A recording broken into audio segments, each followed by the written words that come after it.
Chapter 14. When Tom awoke in the morning, he wondered where he was. He sat up and rubbed his eyes and looked around. Then he comprehended. It was the cool gray dawn, and there was a delicious sense of repose and peace in the deep pervading calm and silence of the woods. Not a leaf stirred, not a sound obtruded upon great nature's meditation. Beaded dewdrops stood upon the leaves and grasses. A white layer of ashes covered the fire, and a thin blue breath of smoke rose straight into the air. Joe and Huck still slept. Now, far away in the woods, a bird called. Another answered. Presently the hammering of a woodpecker was heard. Gradually the cool dim gray of the morning whitened, and as gradually sounds multiplied and life manifested itself. The marvel of nature shaking off sleep and going to work unfolded itself to the musing boy. A little green worm came crawling over a dewy leaf, lifting 2/3 of his body into the air from time to time and sniffing around, then proceeding again, for he was measuring, Tom said. And when the worm approached him of its own accord, he sat as still as a stone, with his hopes rising and falling, by turns, as the creature still came toward him or seemed inclined to go elsewhere. And when at last it considered a painful moment with its curved body in the air, and then came decisively down upon Tom's leg and began a journey over him, his whole heart was glad, for that meant that he was going to have a new suit of clothes, without the shadow of a doubt a gaudy piratical uniform. Now a procession of ants appeared, from nowhere in particular, and went about their labors. One struggled manfully by with a dead spider 5 times as big as itself in its arms, and lugged it straight up a tree trunk. A brown-spotted ladybug climbed the dizzy height of a grass blade, and Tom bent down close to it and said, "Ladybug, ladybug, fly away home. Your house is on fire, your children's alone." And she took wing and went off to see about it, which did not surprise the boy, for he knew of old that this insect was credulous about conflagrations, and he had practiced upon its simplicity more than once. A tumblebug came next, heaving sturdily at its ball, and Tom touched the creature, to see it shut its legs against its body and pretend to be dead. The birds were fairly rioting by this time. A catbird, the northern mocker, lit in a tree over Tom's head, and trilled out her imitations of her neighbors in a rapture of enjoyment. Then a shrill jay swept down, a flash of blue flame, and stopped on a twig almost within the boy's reach, cocked his head to one side and eyed the strangers with a consuming curiosity. A gray squirrel and a big fellow of the fox kind came scurrying along, sitting up at intervals to inspect and chatter at the boys, for the wild things had probably never seen a human being before, and scarcely knew whether to be afraid or not. All nature was wide awake and stirring, now. Long lances of sunlight pierced down through the dense foliage far and near, and a few butterflies came fluttering upon the scene. Tom stirred up the other pirates, and they all clattered away with a shout, and in a minute or two were stripped and chasing after, and tumbling over each other in the shallow, limpid water of the white sandbar. They felt no longing for the little village sleeping in the distance beyond the majestic waste of water. A vagrant current or a slight rise in the river had carried off their raft, but this only gratified them, since its going was something like burning the bridge between them and civilization. They came back to camp wonderfully refreshed, glad-hearted, and ravenous, and they soon had the campfire blazing up again. Huck found a spring of clear cold water close by, and the boys made cups of broad oak or hickory leaves, and felt that water, sweetened with such a wildwood charm as that, would be a good enough substitute for coffee. While Joe was slicing bacon for breakfast, Tom and Huck asked him to hold on a minute. They stepped to a promising nook in the riverbank and threw in their lines. Almost immediately they had reward. Joe had not had time to get impatient before they were back again with some handsome bass, a couple of sun perch and a small catfish, provisions enough for quite a family. They fried the fish with the bacon and were astonished, for no fish had ever seemed so delicious before. They did not know that the quicker a freshwater fish is on the fire after he is caught the better he is, and they reflected little upon what a sauce open-air sleeping, open-air exercise, bathing, and a large ingredient of hunger make, too. They lay around in the shade after breakfast, while Huck had a smoke, and then went off through the woods on an exploring expedition. They tramped gaily along, over decaying logs, through tangled underbrush, among solemn monarchs of the forest, hung from their crowns to the ground with a drooping regalia of grapevines. Now and then they came upon snug nooks carpeted with grass and jeweled with flowers. They found plenty of things to be delighted with, but nothing to be astonished at.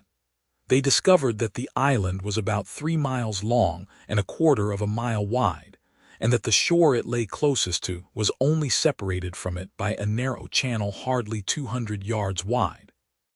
They took a swim about every hour, so it was close upon the middle of the afternoon when they got back to camp. They were too hungry to stop to fish, but they fared sumptuously upon cold ham, and then threw themselves down in the shade to talk. But the talk soon began to drag, and then died.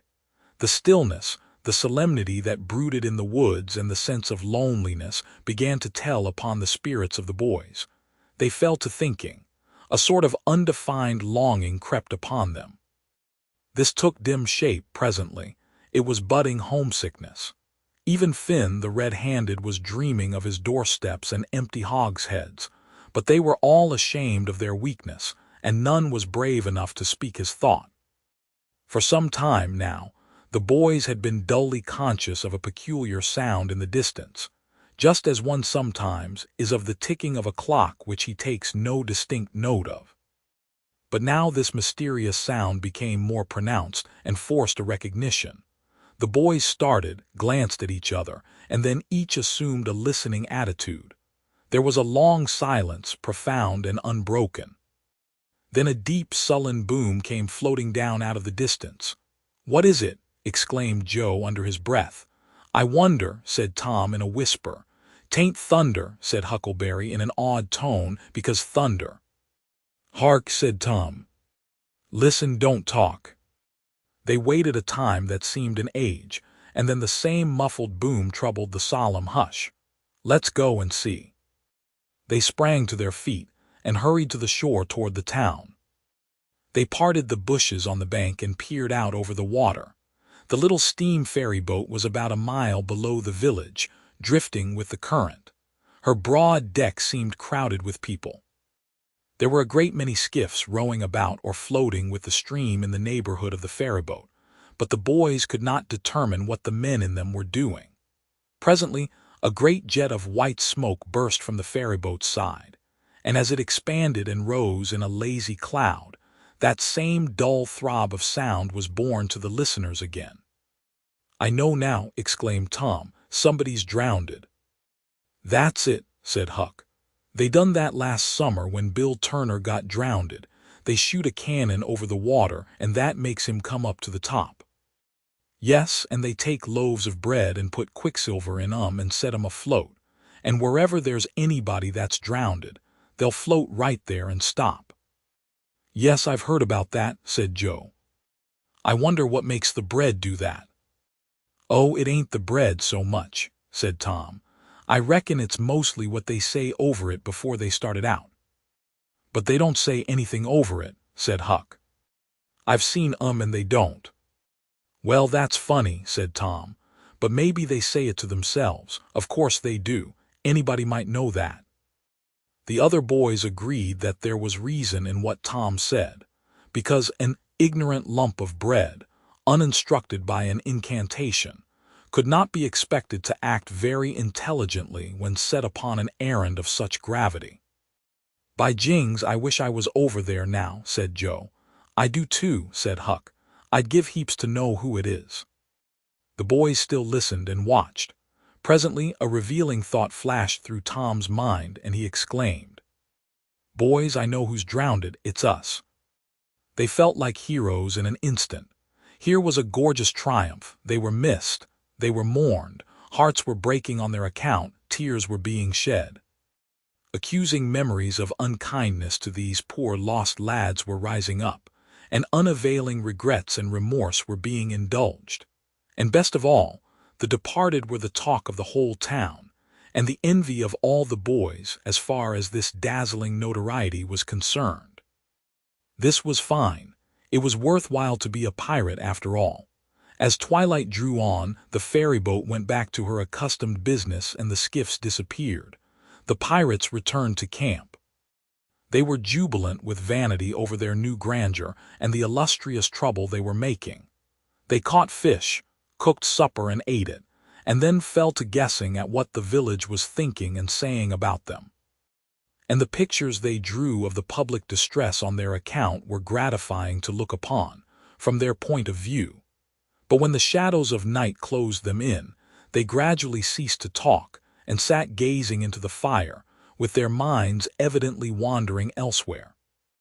The excitement was gone now, and Tom and Joe could not keep back thoughts of certain persons at home who were not enjoying this fine frolic as much as they were. Misgivings came. They grew troubled and unhappy. A sigh or two escaped, unawares. By and by Joe timidly ventured upon a roundabout feeler as to how the others might look upon a return to civilization. Not right now, but... Tom withered him with derision.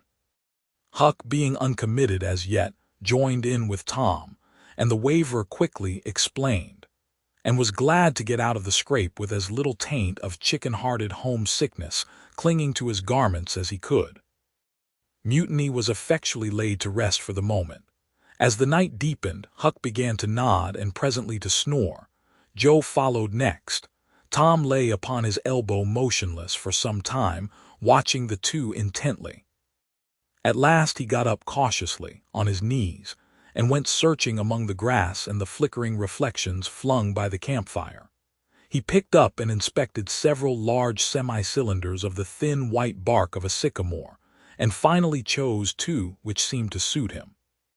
Then he knelt by the fire and painfully wrote something upon each of these with his red keel. One he rolled up and put in his jacket pocket, and the other he put in Joe's hat and removed it to a little distance from the owner. And he also put into the hat certain schoolboy treasures of almost inestimable value, among them a lump of chalk, an india-rubber ball, 3 fish-hooks, and one of that kind of marbles known as a sure, nuff crystal. Then he tiptoed his way cautiously among the trees till he felt that he was out of hearing, and straightway broke into a keen run in the direction of the sandbar.